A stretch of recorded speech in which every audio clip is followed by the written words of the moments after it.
Welcome to this explainer. Okay, today we are going on a fascinating journey to master the mechanical engineering of the lower limb skeleton, and we're going to do it using only the bones as our clues.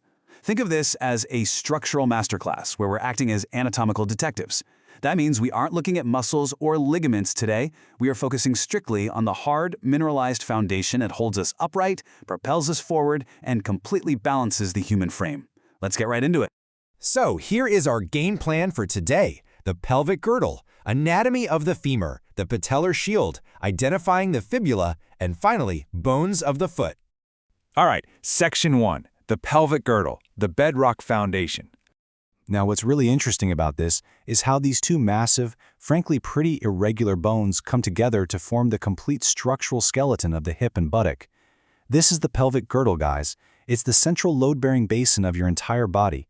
Literally, every single time you take a step, the weight of your upper body transfers directly through this bony ring and down into your legs. But here is a wild structural clue for you.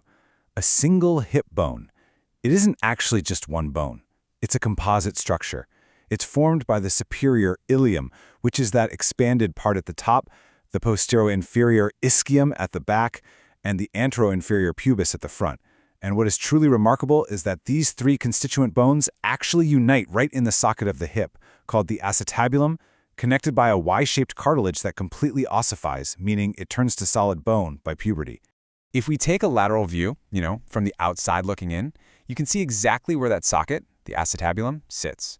It's directed laterally, facing outward to catch the thigh bone. And just anterior-inferior to it, so slightly forward and below, you'll spot a massive gap. This is the obturator foramen. It's bounded only by the pubis and the ischium, and it creates a completely necessary space in the architecture of the hip. So, imagine you're an anatomical detective holding this irregular bone in your hands right now. How would you orient it to figure out if it's the right or the left side? Well, first, you'd ensure the acetabulum socket is directed laterally, away from the body, and that the large obturator foramen gap lies below it. Next, you align it so the anterior superior iliac spine and the pubic tubercle sit in the exact same vertical plane.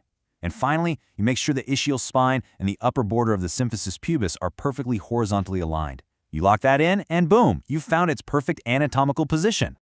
Moving right along to Section 2, anatomy of the femur, the longest bone.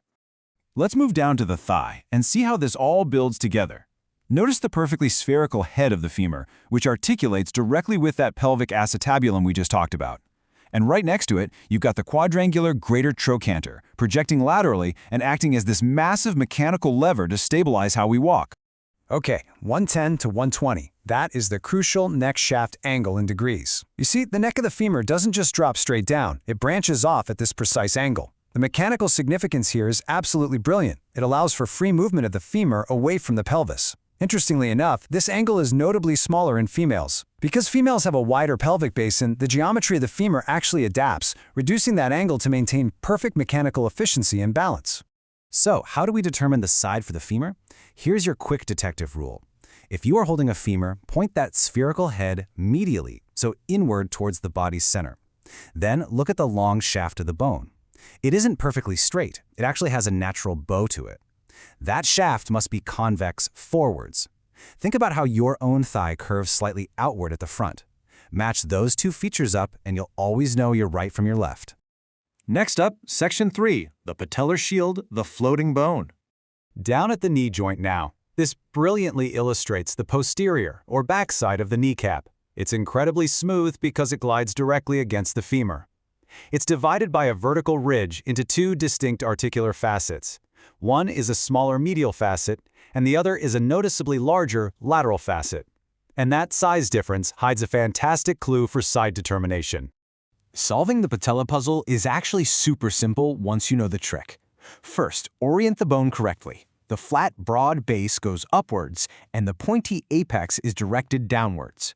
Make sure the rough side is facing forward. Now, look at those smooth facets on the back. Whichever side that larger lateral facet falls on, well, that's the side of the body the patella belongs to. If the large facet is on the right, it's a right kneecap. Literally that easy. All right, Section 4, identifying the fibula, the slender bone. Looking at the entire fibula, you can immediately see a massive contrast. Unlike the robust tibia it sits next to, the fibula is incredibly thin. To orient it, you first have to tell top from bottom. The upper end is bulky, featuring a distinct head and a pointy styloid process.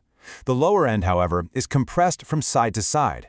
It flattens out to form the lateral malleolus, which is that bony bump you can feel on the outside of your ankle. Now, telling left from right on this one is notoriously tricky. I want you to picture holding the bone exactly like this in your hands. You hold it by the shaft and look directly at the medial side, the inner side of that flattened lower end, because this is where we hunt for our final anatomical clues. We're going to follow a few specific visual steps. First, confirm you're looking at that side-to-side compressed lower end. Second, on the medial face, find a smooth triangular articular surface. That's where it hugs the ankle bone. Third, and most importantly, look just behind that triangular surface. You'll find a distinct rough depression there called the malleolar fossa. So, the crucial point is this surprisingly simple trick.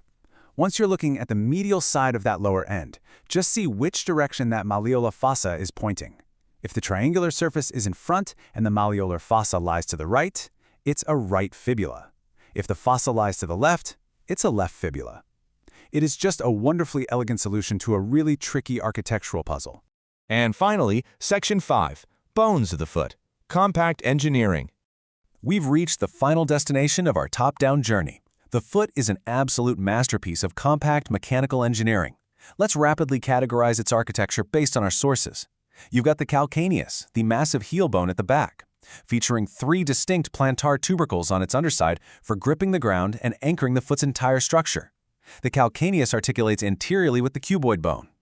Moving forward, you find the 5 metatarsal bones making up the midfoot. And finally, the 14 phalanges, 2 for the big toe and 3 for each of your other toes. If we contrast the inner and outer borders of the midfoot, the skeletal differences perfectly highlight how we support our body weight. Take a look at the first metatarsal on the inner border. It is by far the thickest and most robust metatarsal bone, designed to handle immense propulsive force when you walk. Conversely, the 5th metatarsal on the outer edge features a really distinct projection at its base called the tuberosity, and that provides a critical structural anchor point for lateral balance. As we wrap up this explainer, I want you to take a second and literally look down at your own feet. So what does this all mean? How do 14 tiny, delicate phalanges perfectly interlock with those heavy, dense tarsal bones to seamlessly balance the entire massive human frame we just explored? It's a skeletal puzzle honed by millions of years of engineering. Every ridge, every angle, every tiny fossa we covered today serves a vital mechanical purpose. I hope this detective journey has completely changed how you view the incredible architecture carrying you through the world. Keep exploring, keep questioning, and I'll see you in the next explainer.